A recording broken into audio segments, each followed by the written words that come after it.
Assalamualaikum warahmatullahi wabarakatuh. Perkenalkan saya Amel Tapiani dari Prodi D3 Perkamedis. Pada kesempatan kali ini saya akan menjelaskan beberapa hal materi tentang perancangan sistem terstruktur. Nah, pada topik ini ada 4 hal yang akan saya bahas, yaitu yang pertama, definisi dari sistem terstruktur dan definisi dari perancangan sistem terstruktur. Yang kedua, ada tujuan utama dari perancangan sistem terstruktur, dan yang ketiga ada ciri-ciri utama dari perancangan sistem terstruktur.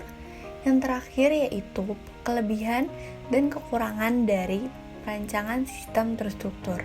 Tanpa berlama-lama lagi, akhirnya kita masuk ke dalam hal yang pertama akan dibahas, yaitu apa definisi dari perancangan sistem terstruktur.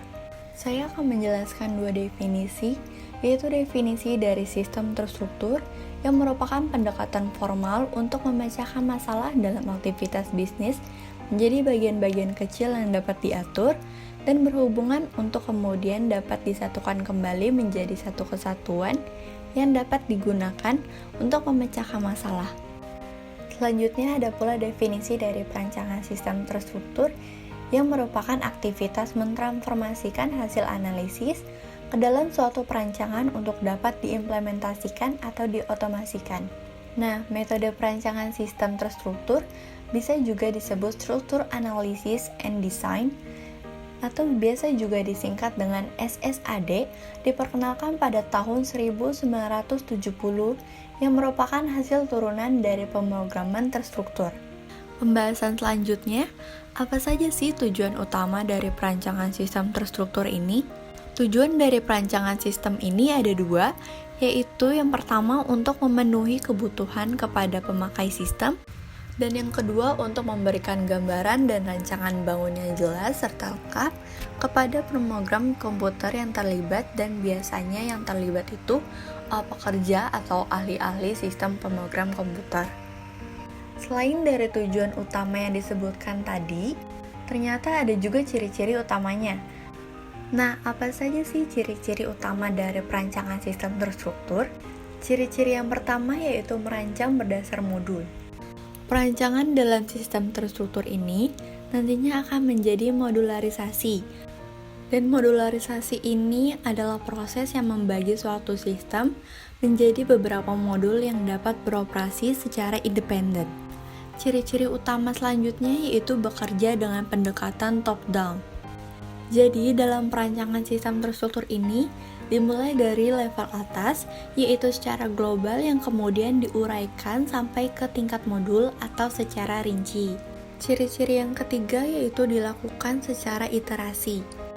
Iterasi ini model pengembangan sistem yang bersifat dinamis, yaitu dengan artian setiap tahapan proses sistem dapat diulang jika terdapat kesalahan atau kekurangan. Dengan iterasi ini nantinya akan didapatkan hasil yang lebih baik. Namun, ada pun hal yang harus diperhatikan, jika terlalu banyak iterasi juga akan menurunkan hasil suatu sistem dan menunjukkan bahwa tahap sebelumnya tidak dilakukan dengan baik. Dan ciri-ciri utama yang terakhir yaitu kegiatan dilakukan secara paralel. Yaitu dalam perancangan sistem terstruktur ini, pengembangan subsistem-subsistem yang dapat dilakukan secara paralel atau secara bersamaan, sehingga akan memperpendek waktu dalam pengembangan suatu sistem. Pembahasan selanjutnya, adapun kelebihan dan kekurangan dari perancangan sistem terstruktur. Kelebihan perancangan sistem terstruktur yang pertama yaitu perancangan sistem terstruktur relatif simpel dan mudah dimengerti.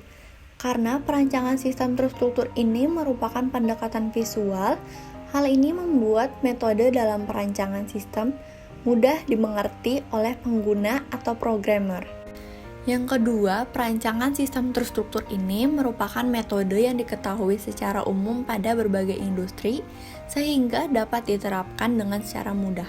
Yang ketiga, perancangan sistem terstruktur ini sudah diterapkan begitu lama, sehingga metode ini sudah matang dan layak untuk digunakan.